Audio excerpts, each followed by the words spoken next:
ఎప్పుడైనా రాష్ట్ర కేంద్ర ప్రభుత్వాల మధ్యలో ఘర్షణ వాతావరణం వస్తే అంతిమంగా అది ప్రజలకే నష్టం జరుగుతుంది.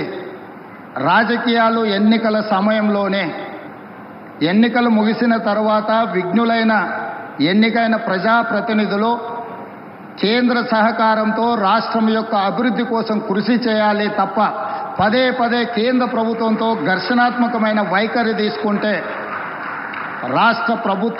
రాష్ట్రం అభివృద్ధిలో వెనుకబడుతుంది.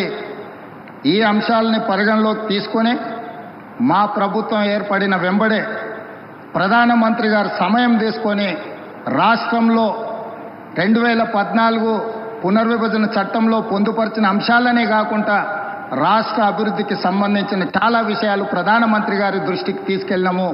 వారు సానుకూలంగా స్పందించి తెలంగాణ రాష్ట్ర అభివృద్ధిలో అత్యంత కీలకమైన స్కైబేస్ కంటోన్మెంట్ ఏరియాలో దాదాపుగా 190 ఎకరాల స్థలాన్ని కేంద్ర ప్రభుత్వం రక్షణ శాఖ మంత్రి ద్వారా ప్రధానమంత్రి గారు రాష్ట్ర ప్రభుత్వానికి బదలాయించారు.